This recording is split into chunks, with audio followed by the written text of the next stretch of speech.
The desperate plight of the family of young Archie Battersby has been played out in public, hasn't it, over these past days. That young lad was on life support. The hospital, it's time to turn off that support. The family desperate to keep it on, that he might possibly recover. But yesterday, the machine was turned off and Archie died. We've seen the desperation of that family in that sad circumstance. Well, here in our passage in Luke 8, we have two people in desperate circumstances who turn to Jesus in their desperation. And these stories are linked together in Matthew, Mark, and Luke. They're both intertwined. The story of Jairus and his daughter, and the woman with the bleeding. And these stories are intertwined. Two desperate people who in desperation come to Jesus. And so the story is about the power of Jesus over disease and death. We've been looking, haven't we, in these passages in Luke 8, the power of Jesus. We saw the power of Jesus over nature in the calming of the storm, the power of Jesus over evil in the calming of that demoniac man. And now we have the power of Jesus over disease and death. Luke is setting before us power of Jesus. Well, let's think first of all then of these desperate cases or desperate situations, the desperate cases of Jairus and the woman. Jairus and his daughter. Jesus returns back to Capernaum. I think that's where he has gone. And a man named Jairus, a ruler of the synagogue, came and fell at Jesus' feet, pleading with him to come to his house. He throws himself on Jesus' mercy, doesn't he? He throws himself at Jesus' feet and pleads with Jesus, come to my house. Why? Because his only daughter, a girl of about 12, was dying. I think he is from the synagogue in Capernaum. And there has been conflict in that synagogue back in Luke chapter 6. You remember there was a man in that synagogue with a shriveled hand. This is in Luke chapter 6 and verse 6 and onwards. A man whose right hand was shriveled. The Pharisees and the teachers of the law were looking for a reason to accuse Jesus. So they watched him closely to see if he would heal on the Sabbath.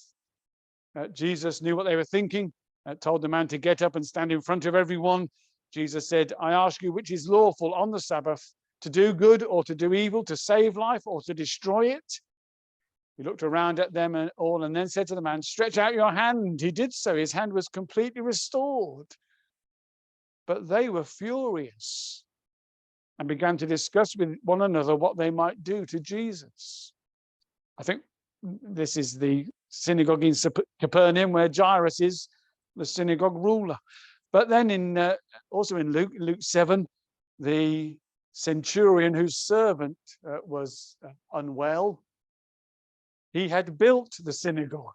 It was the centurion's money that had provided for that synagogue, we're told in the beginning of Luke 7. And the synagogue ruler, Jairus, must have known that his servant had been healed by Jesus. I wonder if there's a conflict here with it. What should I do? My daughter's so desperately ill. But Jesus, he's an awkward person. What will happen if I go to him? What will people think of me? But he's desperate. So he throws himself at Jesus' mercy and pleads with Jesus to come to his house. And Jesus does so. On the way, the crowds are crushing in on Jesus as they make their way to the home of Jairus. And there's a woman in the crowd who has been subject to bleeding for 12 years. See how these stories are intertwined? The daughter is 12 years old. The woman has been subject to bleeding for 12 years. And I think it's right to include those words I read. She had spent all she had on doctors. It's in the NIV footnote. It's included in the ESV text and others. The predominant manuscripts of Luke have it. I think she spent all her living on doctors and no one could heal her. What a desperate case. This terrible hemorrhaging that she's suffering. She spent all her living on doctors. No one could heal her. But with the interruption of her reaching out to touch Jesus and Jesus bringing her to public attention, Jairus' situation gets more desperate. Verse 49, while Jesus was still speaking to the woman, someone came from the house of Jairus, the synagogue ruler. Your daughter is dead. Don't bother the teacher anymore. These are both desperate situations. In terms of mere human help, both are hopeless. She's spent all her living on the doctors and no one has healed her. Now Jairus' daughter is dead. How desperate these situations are. They are, humanly speaking, hopeless. Desperate cases. Both of them come to Jesus. And so, secondly, let's notice dependence on Jesus. They both depend on Jesus for deliverance from their situations. Jairus comes to Jesus for help. He overcomes whatever hesitations he might have had and falls at Jesus' feet, throws himself at Jesus' mercy, knowing that Jesus is merciful and gracious. Come to my house. The woman in the crowd, she depends on Jesus. She reaches out and she comes behind Jesus in the crush, reaches out and takes hold of the hem, the border, the edge of his cloak. Both of them, I think, are acting on evidence. The synagogue ruler here in Capernaum, he knows that the centurion's servant, the centurion who built the synagogue, his servant has been healed by Jesus. And this woman, in what she does, it's interesting, back in Luke and chapter 6. Luke chapter 6, look at verse 17. Luke chapter 6, verse 17. Jesus went down with them and stood on a level place. A large crowd of his disciples was there, and a great number of people from all over Judea, from Jerusalem, from the coast of Tyre and Sidon, who had come to hear him and to be healed of their diseases. Those troubled by evil spirits were cured. Then notice, and the people all tried to touch him because power was coming from him and healing them all. So this woman, in what she did, it wasn't some leap in the dark. She'd known that this had happened. People touching Jesus had been healed. And so, acting on what evidence they had of who Jesus was and his power and mercy, they looked to Jesus. Jesus then brings this woman out into the open. She does it secretly.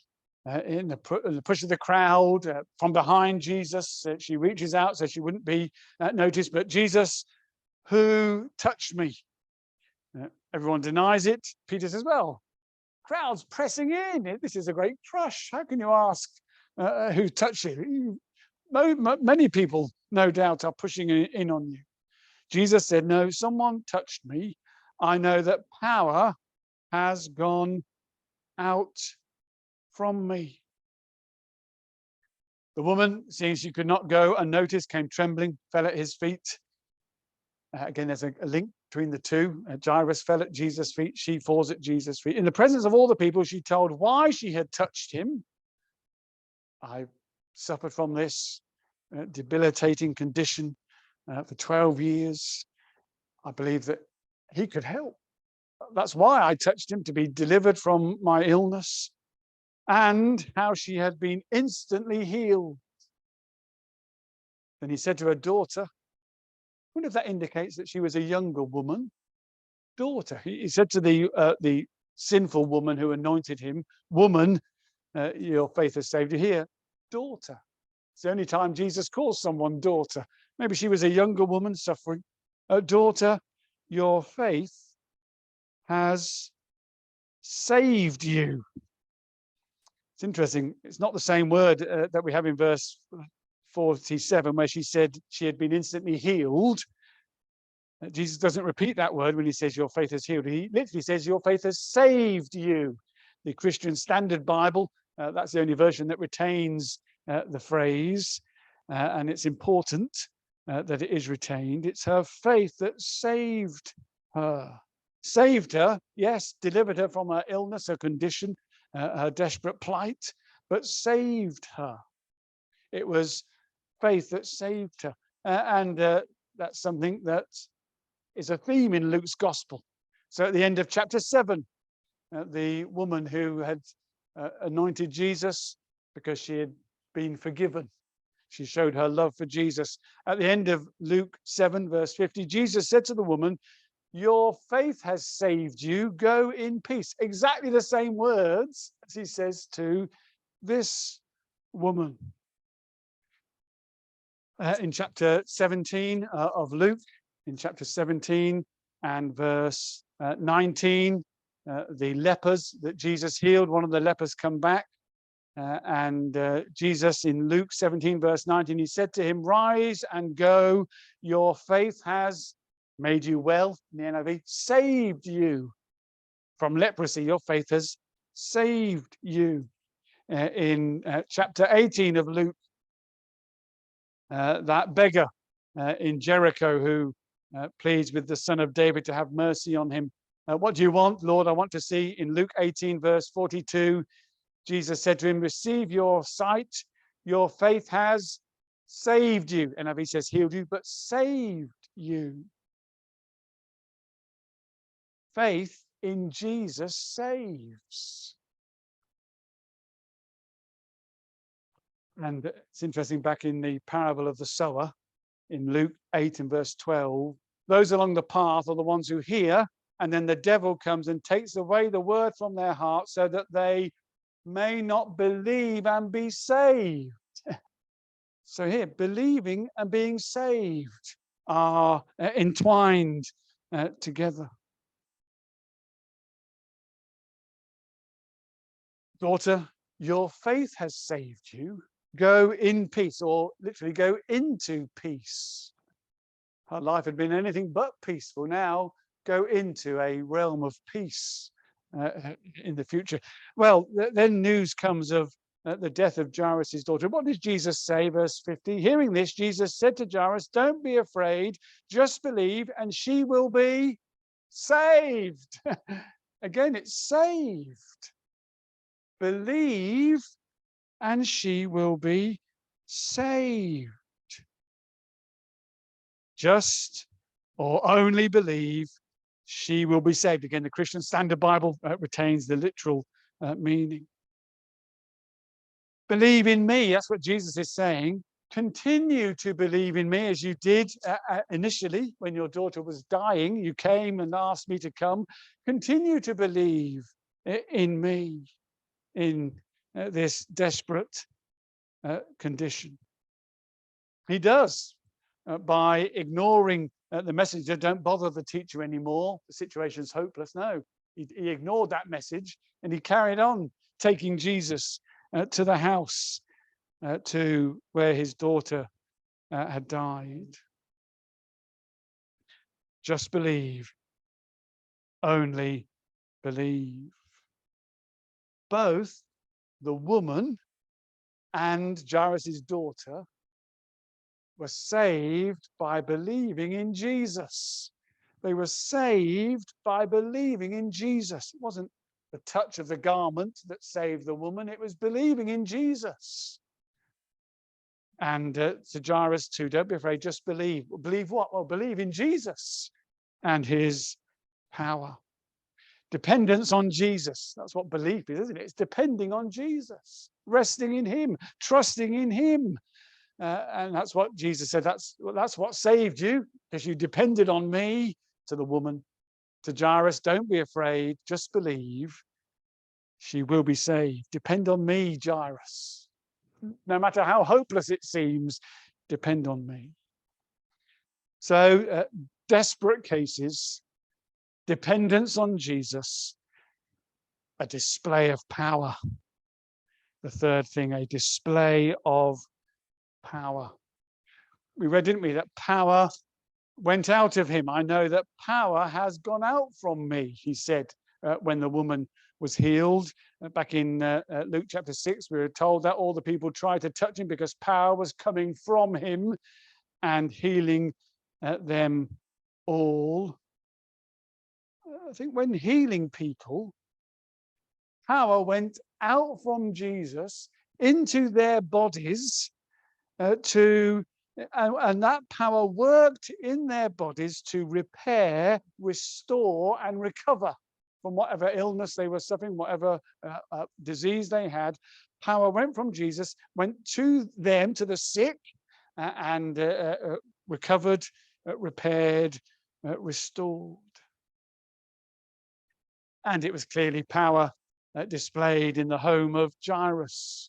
When they get to Jairus' house, only Peter, James, and John are taken in from the large crowd is left outside that have come with Jesus.